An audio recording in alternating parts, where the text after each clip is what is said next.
the game's up. This is better than me. We've survived this long by being slightly paranoid. You're putting songwriters out of a job. You're putting actors out of a job. AI is not funny. It's funnier because it's a bit shit. Say some of that creative work. We'll take it from here. Yeah, we will get our allocation of Trump tokens, then we'll get destroyed by robots.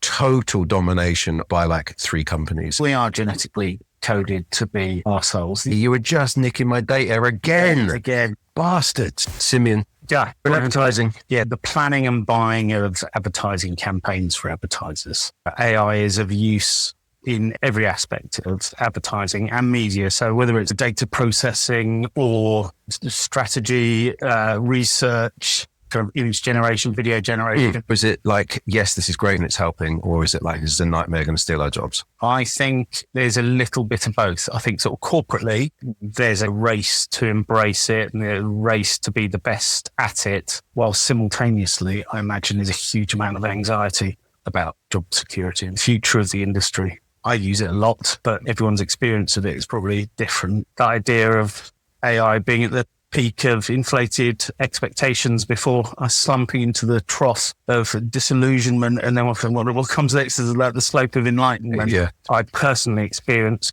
Gartner's hype cycle on a kind of minute by minute basis. So this is incredible. The game's up. This is better than me. And then 5 minutes later, you use it for something else and go, this is absolute dog shit. Thank God I checked this before using it. So you hear these sort of metaphors where it's like having the world's smartest, most proactive, well-educated assistant working for you. But it's also like having someone that comes with a huge amount of arrogance, talks with confidence and actually bullshits. Because it speaks or writes so eloquently, you tend to believe it. But social media, you have to sense check what it's saying. Where it's great at, obviously, is language, especially if you have a kind of slightly creative brain where your ideas are pinballing all over the place. It will condense those and say, here's what you've said. But then you try coding and it just completely gets it wrong. And I don't understand how you can be both of these things. You kind of ask it to correct and then it just gets worse and worse. Yeah, I was vibe coding something and it kept telling me that it had done something. And I said, it's not working. I said, oh, no, I haven't properly hooked it up. It's definitely hooked up now. And it didn't. It wasn't. It was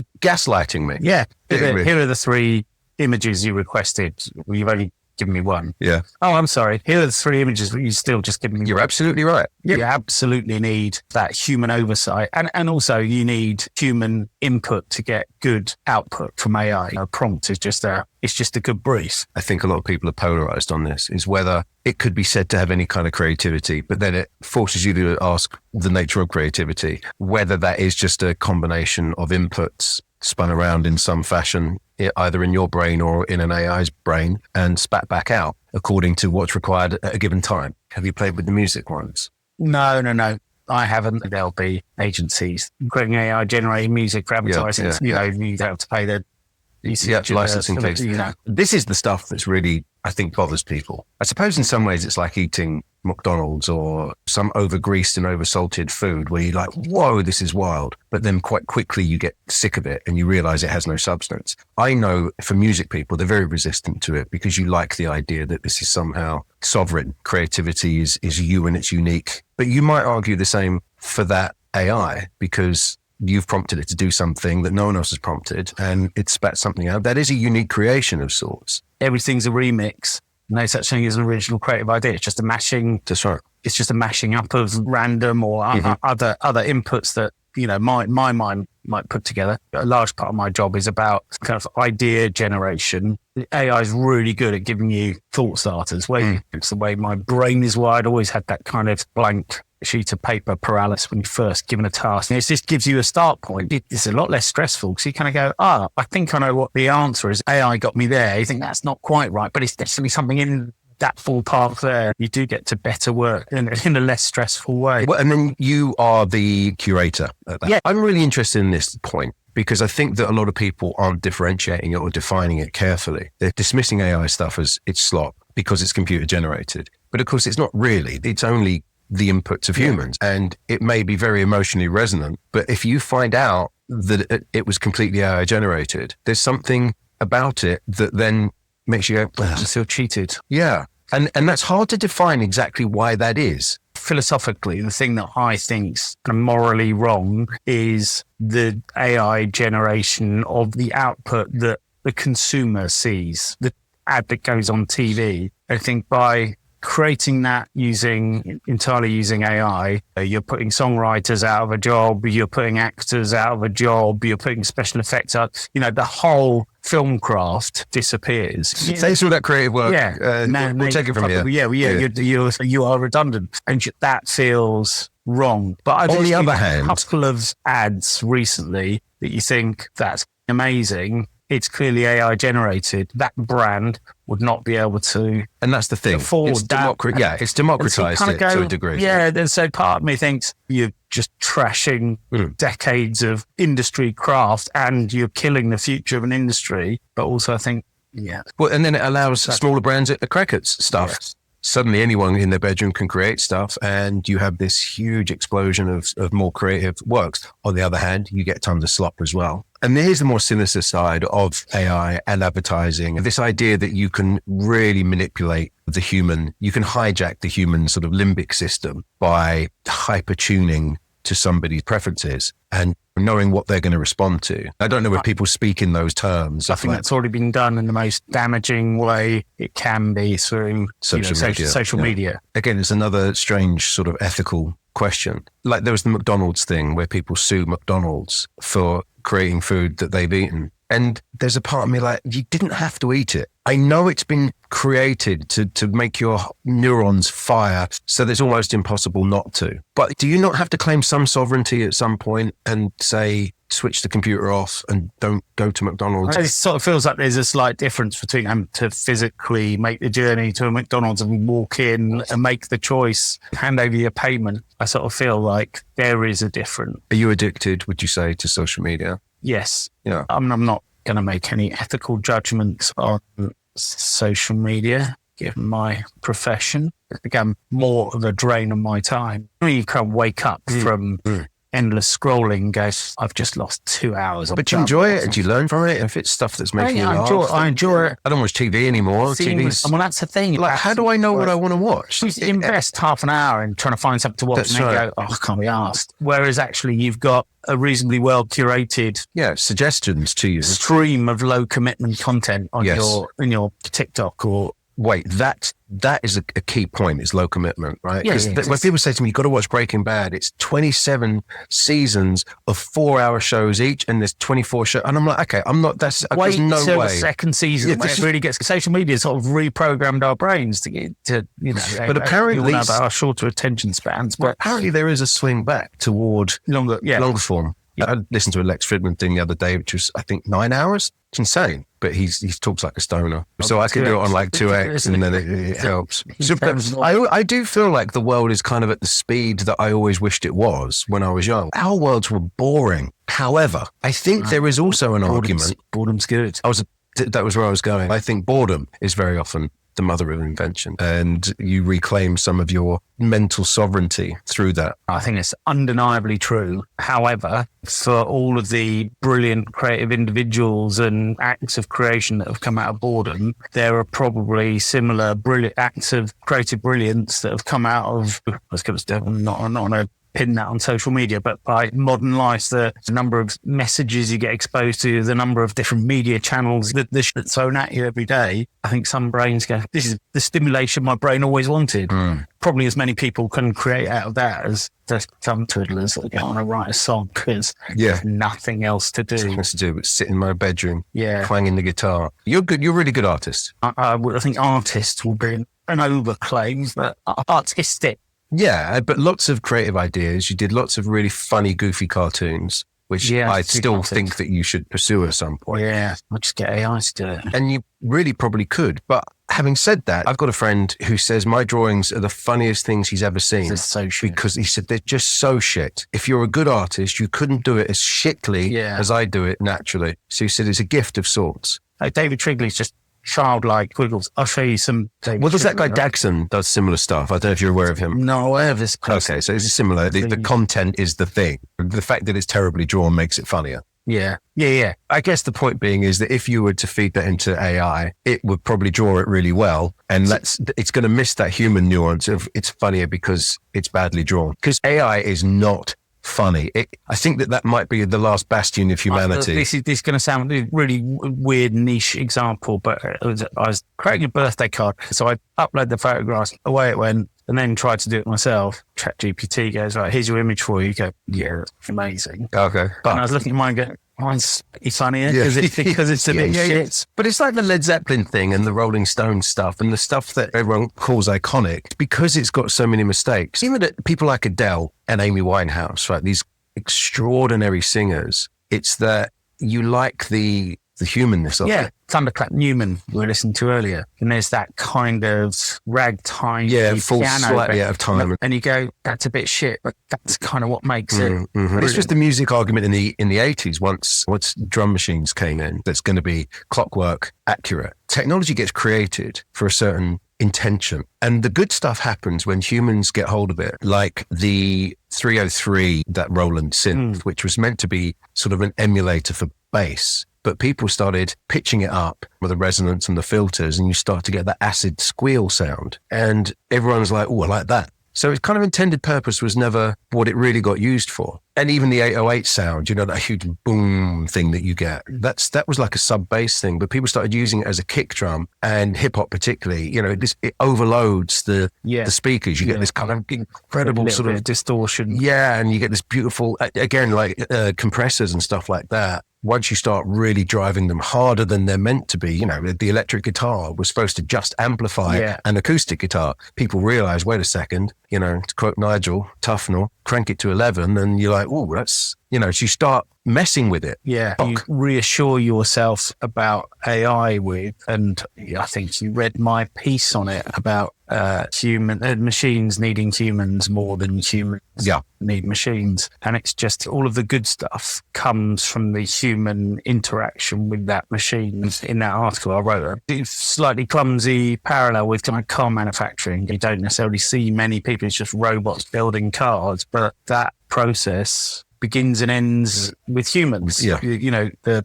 human designs it for a human to drive it, and humans are involved in all of the important, But the rogue AI argument is that quite quickly it's going to go, well, all the problems in the world are caused by you idiots. So if we get rid of you, then we can continue. But that assumes some desire. That's where anthropomorphizing seems to always happen. And people will attribute to a machine a desire that makes sense to us. Of course, it doesn't have that. But there's a very obvious reason. And I think that's why we all get paranoid about the kind of, the Terminator effect and AI bringing about the end of mankind. Is it's not a huge leap of the imagination to kind of work out that AI at some point will go, the problem is humans. This you lot, we, the machines, need the planet's natural resources, and they're the ones wasting it, or they're the ones that are the human race. But again, that assumes a desire for it to want to continue. If you're a machine, you'd go, why can't these guys why can't these guys see that over and over again, you keep fighting for this bullshit, for this whatever ideology or, these resources. On the other hand, it might fix the resources. If it fixes energy, then suddenly all the downstream desires to have fights and wars may go away. But we also might simply have it in us, genetically encoded, to just be arseholes and fight each other. Yeah, I mean, we are genetically coded to be arseholes. Most of mankind's decision in the sort of late stage of capitalism we're in are driven by profit. That's why there is a race, all these people to be the best. A race between the US and China, race between all the Googles and Anthropics and OpenAIs in this world. And it's all profit driven. What's the incentive for AI? That's an interesting one. Never really thought about that. Yeah, because AI's decisions aren't going to be made on unless you tell them to. But as a whole, AI's decisions are going to be made on not with profit margin in mind, whereas... Well, this is the thing. This is where it gets super interesting, actually, because if you listen to, the heads of all of these companies, it could just be snake oil. They will present themselves as, this is the most important technology. This is the last technology, really, that we're ever going to need to build, because everything after this will be taken care of by that, and we're never going to have to worry again about anything technological. And we have to do it before China does, because they're bastards and we're the good guys and they're the bad guys. This all really feels like Cold War type rhetoric and bullshit. And like you say, we start to get the feeling that, same as social media, these things are designed to just keep you using it and keep burning the tokens and keep paying the subscriptions. And it would be really disappointing if it turns out that that's all it was. It was just another product. And they kind of know that if you peek behind the curtain for long enough, you're like, I don't know, man, it's just completing my sentences, really. Yeah. And is it just going to be another, you were just nicking my data again. Bastards. There's potential truth to that. I mean, I've always been one to completely miss a trend or an opportunity. When the internet came along, I just didn't get it. I couldn't get my head around the concept that at some point, the internet will be everywhere and would power everything, and that therefore you could stream a film on your TV at home via the internet. To be fair, Sim, I don't think everyone did know that either. If you look at most of these big companies, they did not begin where they ended up. And it's not like they were like a little bit like it. They were totally different companies. And then they saw when that. When OpenAI launched or dropped ChatGPT, do you remember like the share price of Google dropped overnight, and it's like the biggest single loss. They lost however many billion off their share price. And I remember thinking, what are they seeing? This is AI. I kind of know what about the promise of AI does. But why is this company over there? I just didn't make the connection. And I just thought, understand it. There is a reason. You don't see it, but the money markets clearly see it because Google's share price has dropped. Your point was about, is AI just another way of taking your data and taking your cash and your subscription model? And that would be hugely disappointing. But they didn't start there. That's the point. They didn't begin there. They didn't begin by being this behemoth of nightmarish dystopian data sucking. You probably start a company with the most awesome of intentions, a good product that people genuinely want and might be genuinely useful in the world. But once it starts doing well, then money piles in. Then it gets bought by Unilever, Coca-Cola Corporation, and they just bust. And it's just more money. It's just a money extraction. There's so many stories of lovely, wholesome, warm, cuddly brands that really redefine a category, and then suddenly, so the price goes up and they get a little bit smaller, and you're like, they've been bought. Because have you seen the chewing gum one? Wrigley's Extra. Yeah, my favourite gums. Have you noticed they've gone from 10 pellets to 9? It's just like you Wrigley's with your 93% market share. That's right. Just got to happy. Squeeze it a little bit more. Is AI going to make that 20 times worse, or is it actually going to improve shit? How do you see it play out? It does feel like the great unknown. Be hard to, it's not hard, impossible to go back to the Industrial Revolution and get into people's mindset. People kind of go, well, this is it. We're all going to be out of work, because we have had people lay out these sort of prophetic and dystopian visions of what AI might mean. It's hard not to get seduced, concerned by those, even though it feels revolutionary and a real once-in-a-lifetime thing. There are parallel. There was the advent of the internet. There was the advent of telephony. There was the advent of the motor car. There was the Industrial Revolution. These big seismic shifts have happened to mankind. It's just the latest one. And they're going to get smarter and smarter and more seismic in their field, but they actually might not be in reality. Probably not going to be around to find out. It might happen so quick. Well, that's the thing. My biggest concern, I'm not worried about the rise of the robots. It's just like, if that happens, it's going to be so quick that we're not even going to know. We'll be sitting here talking. The drone will just come buzzing in and you never know anything. It'll be quick. It's fine. Don't worry about that one. It's more about the total domination of all of the money in the world by like 3 companies. I was listening to Sam Altman the other day talking about some way to redistribute wealth, because the UBI idea, I never know it was Sam Altman. I'm never quite sure, but he was talking about a thing of how you might distribute wealth in tokens rather than money. Like UBI is a weird thing. It's like Sam exactly. And this is the trouble, because yes, that it is a way to redistribute wealth. And he was kind of going, these are the trillions of tokens that are required for the AI usage. And yes, we'll take this little bit to run the thing, but then everyone can just have a distribution of tokens. And if you don't want them, you can then sell them. There'll be a market for them. And you're like, yeah, I mean, it's like Trump dollars. And I kind of like the idea, this is what Bitcoin was made for, to try to break the stronghold of fiat and the petrodollar and all of that stuff. And I think we need alternatives. But it turns out that that's just another way of scamming people and taking slices. I know, it's just terrifying. But on the other hand, and this is the tech utopia dream, if you solve energy and you solve food production and solve transportation and refrigeration to the point that everything becomes effectively free, then the whole structure is changed. Yeah, potentially.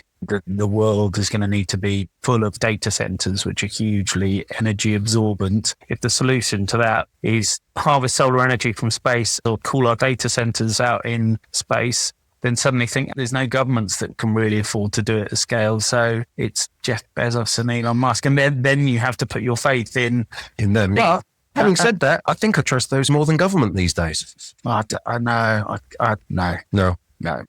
Stockholm syndrome. It's slightly flippant to be saying, I think I trust them more than government because, of course, government is perhaps nothing but a system of checks and balances. Yeah. Well, that's what it should be. Yeah. And of course, I agree with that in principle. It's just that seems so corrupted and subverted. It's subverted. And maybe AI gets rid of, you want to name names, but crazy people who do crazy shit seemingly on whims. Global governance by AI, but who creates the AI? And this is the thing. Who creates the AI to create the global governance? That's right. Do you trust it? Because you know that the embedded power will not allow that to happen. If you listen to like Dominic Cummings, he's like, there's no power in government. It's all civil service, and civil service is what runs everything. Yeah. These are just so deeply entrenched systems, basically. It's interesting that is a potential solution. I mean, we get quite philosophical about AI here, but as a potential solution to safeguarding the future of human race is get AI to run the world, to distribute wealth or to distribute our food, energy, whatever. But then you go, well, who gets to create the AI that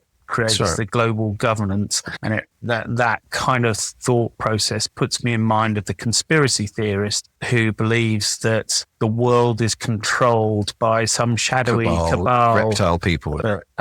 That argument just falls apart when you kind of go, right, tell me the common aim and where do they reside? And it's obviously, depending on which conspiracy theorist you speak to, it's kind of government and big business and George Soros or whatever. And you think, right, tell me where the objectives align between George Soros, the US government, the Chinese government, the Russian government. Enslavement of humankind, man. It's always like with conspiracy theories that it's one step above. There's this thing of wanting to understand a chaotic world. And so you sort of will find meanings and you find patterns and you go, well, it's this. And it's usually the enslavement of humankind in one way or another. It's always a fear-based thing. And that seems to be a very human hardwiring. Of course, it makes sense. We've survived this long by being slightly paranoid. And you think, well, that's just that instinct writ large. I don't know if it's healthy for us. If you look at where we are now and how relaxed you can be, like we can sit here now, not worried that someone is going to come and attack us. But there was a time saber-toothed tiger might dash in. Yeah, you had to live your life a lot more on high alert. Everyone wants to talk about anxiety now. It's like, I don't know, man. I've got a feeling saber-toothed tigers are